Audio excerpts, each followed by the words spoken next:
Hello everyone, welcome back to GGN. This is part 3. It's the final part for today for Wednesday, September 18th, 2013. I'm Darko. My website is ggnonline.net. I'm on YouTube, ddarko2012, ddarko2013 on my YouTube channels. I do accept donations and I do appreciate them very much. Alright, I'm ready to go here. I'm going to cover some really surveillance.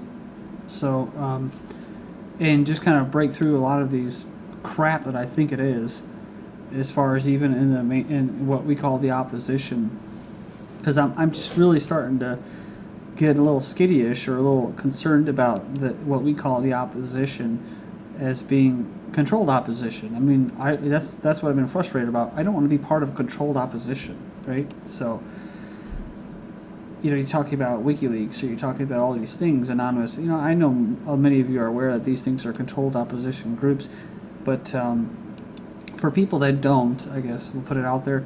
We were talking about in the last video about these getting internet out to the poor because they could use entertainment to change society, and we were basically referring to how there was the old order of elites and technocrats, and now there are these people that are thrown up there as the face of Facebook, like the Zuckerbergs, and the face of Google, Sergey, and so these people are supposedly the humanist, the philanthropist, and here we go. Former Facebook founders want to make Bitcoin the internet of money. So we know that Facebook was what? Facebook was a creation of basically CIA front companies, In-Q-Tel and that, to collect really information. People would post personal information, voluntarily consensual, on a database. Basically, that's going to be a front for the government to collect information, much like people do through advertising and stuff like that. How the U.S. government inadvertently created WikiLeaks. So, it's just like this is what it's all about, right? So it says here, since its inception, Bitcoin and the concept of Bitcoin has been a refreshing alternative to the global central bank and the constant devaluation of money. It says relegated to the activist and alternative communities as at the beginning of its inception, the currency has since grown to be recognized by a wide range of consumers and investors. So it says here, when New York District Court declared Bitcoin as a currency, open to regulation. So see, it's a currency, so it's open to regulation. The two former Facebook founders saw the opportunity to capitalize on the digital money. So what if I create my own Darko or GGN currency? Is that open to regulation too, or can you just go F off? Could I just let it be traded between a private or individual citizens? Why does it have to be regulated? So this right here, from the beginning, to me, the internet of money and all that, Bitcoin, just seemed to be another sham. And of course, people in alternative media and people that say, the Federal Reserve System and the economic system, they're not adhering to the principles of, whatever, blah, blah, blah, the free market and that. They bite onto this crap too, and they still will. It's just another form of controlling currency and also controlling trade and tracking trade. So I like that, how they inadvertently created. Oops, we didn't know we created WikiLeaks. That's why this guy can just run around the world and never get caught, right? By the biggest empire, the biggest family, indigenous, homogeneous populations in the world, just blow them to hell with drone strikes, but they can't find Mr. WikiLeaks now. And Mr. Snowden too. Yeah, he just slides over to Russia, right? Probably working for them in the beginning, KGB agent, like in the beginning. So Snowden among nominees for a European Human Rights Prize, considered Europe's top human rights award. So basically, along with, look at that, with Sukai, right, who's been completely silent on the ethnic genocide being carried out by Buddhist monks against the Muslims, Rohingya Muslims, and Nelson Mandela. So it's going to go to the NSA whistleblower, so who told most of us here, my viewers, what we already knew. So again, this is all that they just drown the mainstream media. They drown all the people out there that aren't aware of this information with this stuff to let you know that this is taking place. and people say, well, what am I going to do? I got nothing to hide. And then it becomes normalized. That's called engineered consent. That's how it works. Amazon CEO Bezos to buy Washington Post newspaper. So they're talking about like interest, right? Conflict of interest. Look at this, man. Buying that, the Washington Post wasn't that good to begin with, but it's just like Amazon CEO buying Washington Post. I've already mentioned before about how Amazon, I believe, is a government front. So basically, EU lawmakers angered by NSA spying on international bank transfers. So it goes on here and it says here, it's prompting European lawmakers to call for the suspension of the SWIFT deal on banking transactions between the EU and the U.S. So they're trying to create a transatlantic partnership in that. So this is all just bullshit to me. Brazil's president cancels White House visit over NSA spying. They're unhappy with the administration's response to surveillance, kind of like in Germany, they were spying and stuff. Again, this is just letting you know they spy on everybody, so you should already know that. This is beating a dead horse. I like how Brazil says they plan to create their own. They're gonna bypass the North American databases where they store information. They're gonna create their own cyber security divisions of that. Basically, they're learning from the North America and Europe, which is they're going to spy on their own people, right, in the name of global security, and squash dissent. Global smart ID for all UK citizens. So it says here they fulfill the digital by default strategy is now expected to be up and running by 2014. They must here. 5 companies have been chosen to provide identity management for UK citizens, most of them which the post office, which will serve as registration center for biometric smart ID enrollment. But this is global. This isn't the UK, and I've mentioned this many times before. So it just goes to show you don't really live in a national sovereign nation, so government. Minnesota state representative joins 17 others in suing state for illegally accessing driver's license data. They said here that it was being used by this Minnesota state representative as a campaign of political retaliation.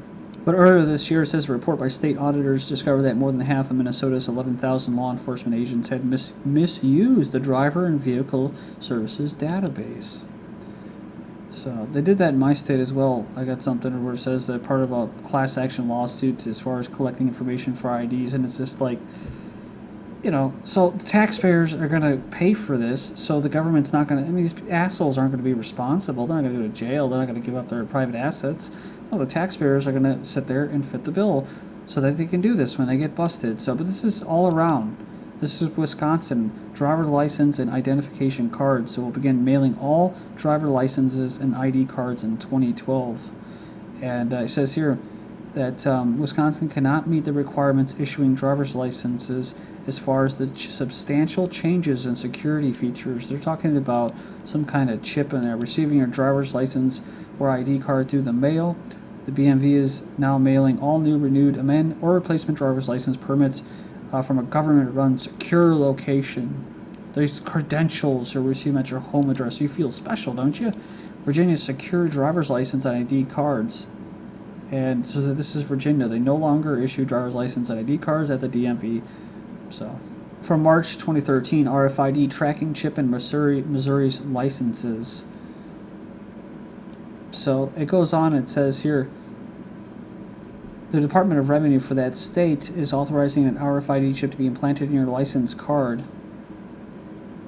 So what can you do? Contact your state representative. Tell them that you're outraged by the violations of your privacy. This offends you as a taxpayer. Like, do you have a choice to pay taxes? No. So you're not free. Do these people represent you? No. Do you have any privacy? Not really. You never really did. So you can try to stop paying your taxes. You can try to detach from the system. You can call it the usury system. You can talk about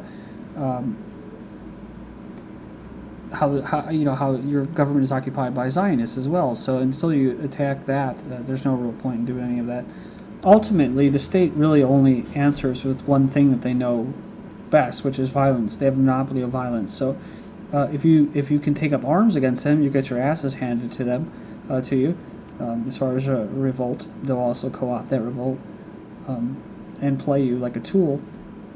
And then, of course, you can do it peacefully, which can be done. The only problem is what are you going to replace it with? Well, you're going to replace it with another government that will be, again, co-opted. So the best thing, of course, is to not form a government and try to do things freely. If people do want to form governments, they can go right ahead. But when you start telling other people what they can and cannot do, they're going to have to get absorbed into your government, and they can't do anything to be free.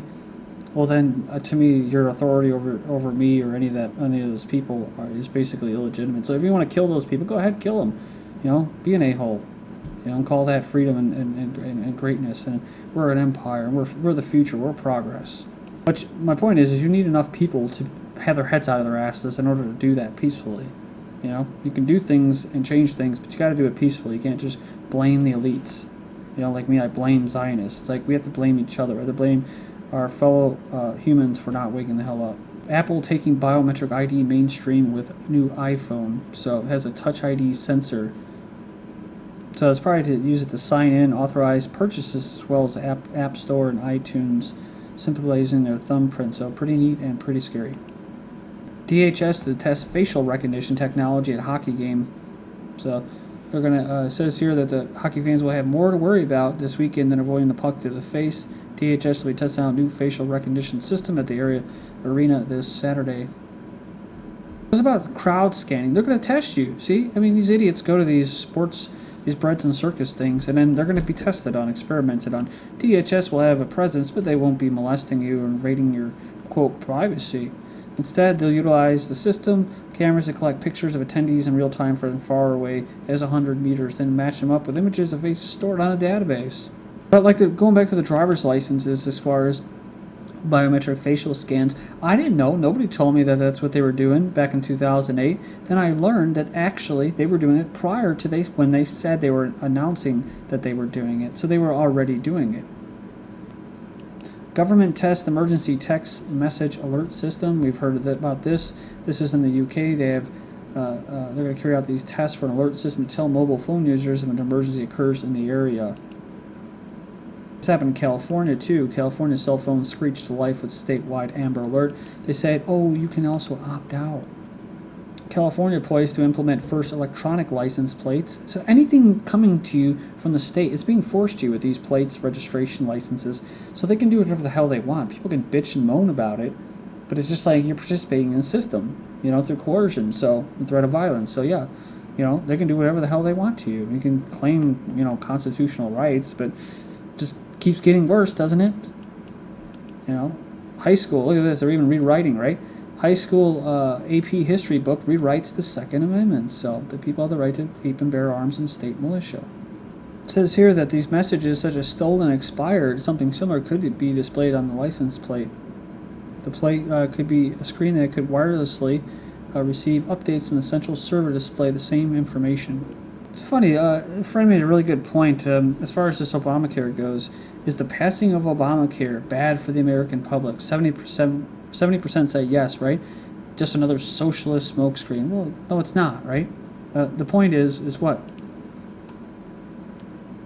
Is that the right is arguing against it, saying we have the best health care in the system, but really it's about monopolies, insurance companies having monopolies. So you can choose that, or you can choose what Obama's pushing for, which is not socialist. It's actually about private healthcare insurance companies consolidating. So either or, you're going with monopolization of insurance companies, which insurance is a fraud, healthcare is a fraud. So there you go. People arguing for the same thing. All the people that voted hands off Syria, right, came out of the woodwork. Well, they were being used to do that. And that was a champion of democracy. See, democracy still works. Why were people against it? It said here because they become more inward because of the 2008 financial crisis. They think that money goes in a pot and it's taken out. Well, the money's stolen before it goes there. They just have to work it off more. But other people, so it should not be a surprise that the Federal Reserve is going to keep purchasing bonds, keep interest rates artificially low, which stimulates more borrowing to prop up the U.S. economy. The other reason, too, why Americans were against it, they think that this is the sign of the end times. So, talked about hiring protesters, right? Fake protesters. Look at the anarchist strike in Greece. Then came the anti-nationalist. But the Romanians holding protests over a gold mine plan, like in Peru, where it's going to poison people, those are real.